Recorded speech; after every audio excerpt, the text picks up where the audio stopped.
Ink T to the G, man, who you think it gonna be? And on today's episode, we cover one of the most heinous crimes in 2022. So next up, who is Daryl Brooks Jr.? The judge who was presiding over the trial of a guy who was suspected of murdering 6 people and injured scores more at a Christmas parade in 2021 said that the defendant was terrifying her while he was there. Shortly after, the judge stated that his allegations that the state had coached his witnesses had no basis in fact, Daryl Brooks Jr., 40, slammed the table with his fists and became silent while fixing Judge Jennifer Dorow with an unblinking stare. But why? What's the full story? Why did the judge get scared? Well, in this video, we'll share with you the mind-blowing story of criminals that scared the judge. This gentleman and I are now engaging in a staring contest with each other. It shows an extremely low level of respect. He was making a fist of it. To tell you the truth, it gives me the creeps. On Friday, the judge Jennifer Dorow asked the court for a break in the proceedings while the jury was out of the room. The prosecution has described Brooks's repeated interruptions and outbursts throughout the trial as an effort to stall, delay, disrupt, and intimidate the jury and the judge. Brooke has been self-representing himself throughout the proceedings. Brooke is accused of driving a red SUV down the parade route in Waukesha, Wisconsin late last year. He is charged with 6 counts of first-degree intentional homicide, 61 counts of recklessly endangering safety, 6 counts of hit and run causing death, and 2 counts of bail jumping, all felonies in connection with the parade tragedy. In addition, he is charged with 1 count of misdemeanor battery in connection to an incident with his ex-girlfriend. The judge has taken several steps recently to rein in Brooks' daily outbursts and disruptions, the most recent of which was moving Brooks to a different courtroom to participate in practically all of Friday's proceedings. After the court had taken various pauses, Dorow let Brooks re-enter the main courtroom. On Friday, one of the witnesses for Brooks was his ex-girlfriend, whom he is accused of assaulting just before driving the SUV along the parade route. He cast doubt on the veracity of his witnesses and challenged their memory of what they witnessed during the procession. He said that a number of witnesses had been schooled by the office of the district attorney, which was a charge that Dorow characterized as being without foundation. In the course of redirecting the witness Catrice Babias, a police enforcement dispatch supervisor who was present at the march, Brooks said at one point that it looks to me like a lot of your answers are coached. Later on in the interrogation, Brooks said to Babias, "It looks almost as if you're remembering what you want to recollect," which prompted the state to object and say that he was badgering the witness. Babias testified that she did not remember the incident. The court cautioned Brooks not to intimidate his witness or harass them in any way. Dorow replied that by eye-rolling, by pursing her lips, and by making facial movements regarding her answers is badgering the witness, Brooks retorted, asking how he was intimidating Babias, and Dorow stated that by eye-rolling, pursing your lips, and making facial movements regarding her answers is badgering the witness. The response from Brooks was, "You can't be serious right now. What gives you the right to judge anyone?"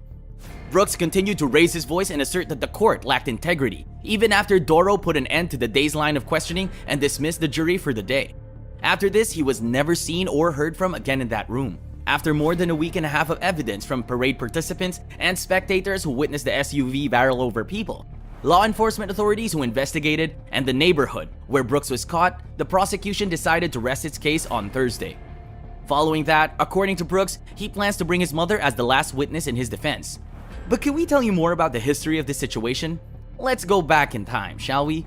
A customary and yearly Christmas parade takes place in downtown area of Waukesha, which is a suburb of Milwaukee, Wisconsin, located to the west. In the year 2020, the COVID-19 epidemic forced organizers to call off the parade. The Comfort and Joy theme was carried throughout the 58th annual parade, which took place in 2021 and included more than 60 different floats. During the incident, the culprit was driving a maroon 2010 Ford Escape, very similar to the one seen below. The annual Christmas parade in Waukesha, Wisconsin was disrupted on November 21, 2021 at around 4:39 p.m. when a red 2010 Ford Escape SUV, traveling at approximately 40 miles per hour, burst past barriers and drove through the event. To encourage the driver of the SUV to pull over, one of the officers started banging on the vehicle's hood. After then, a different cop attempted to bring the car to a halt by firing his pistol at it. The march was being live-streamed and other participants recorded the event on recordings that were subsequently shared on social media after it had a place. Reporters were informed by 2 witnesses that the vehicle did not immediately stop, and all that they could hear during the time was people sobbing and shouting. A witness said that the driver exhibited cool and collected behavior. According to the reports of the police, the driver intentionally targeted the gathering and drove in a zigzag manner to try and strike the most number of people possible. items left behind by those attending the parade on the intersection of Broadway and Main Street.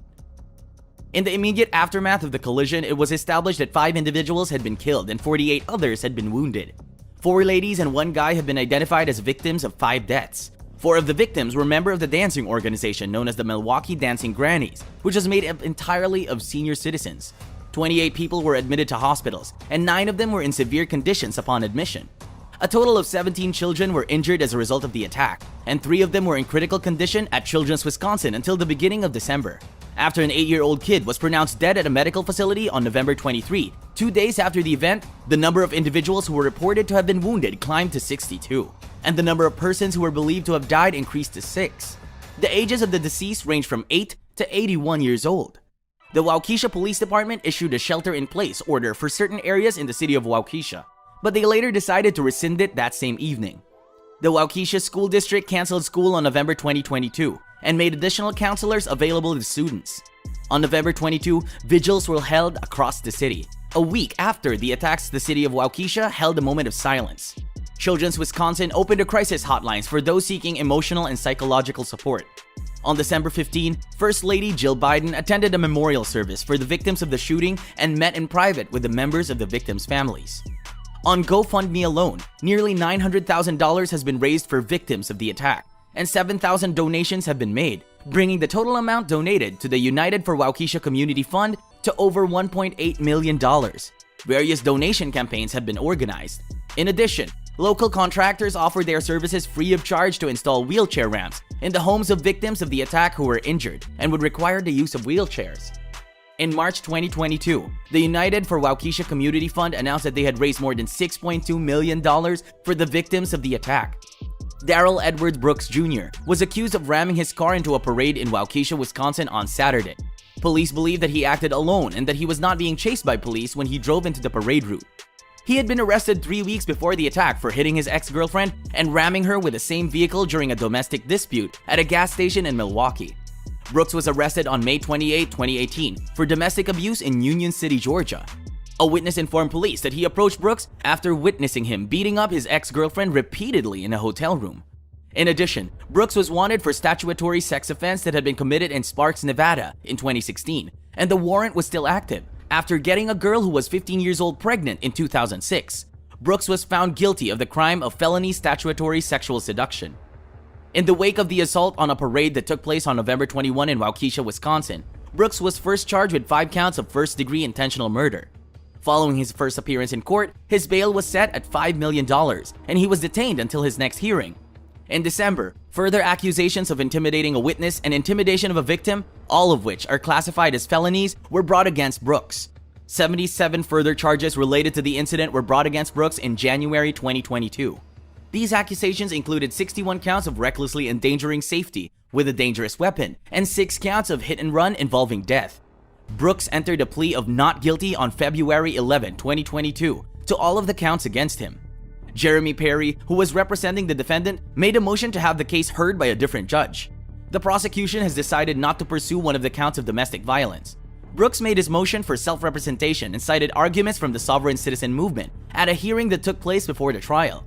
Brooks was not permitted to claim in court that he was a sovereign citizen, as the ruling of Judge Dorow said. After deliberating on the course for a combined total of 3 hours and 15 minutes, the jury came back with guilty verdicts on the end of 76 counts.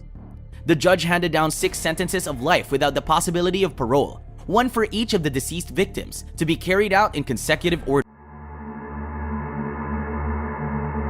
Okay, man, dang. Very crazy vibes of like Ron O'Neal, where you think you can just go ahead and scare the judge with an eye stare or intimidate the jury. But we all saw what happened with that case and this case. So let me know in the comments what y'all think about this, man. You feel me? We're gonna come back with another one, man. And I told you, man, there's 10 other streamers doing it like me, but that I looked in. I'm maxed out.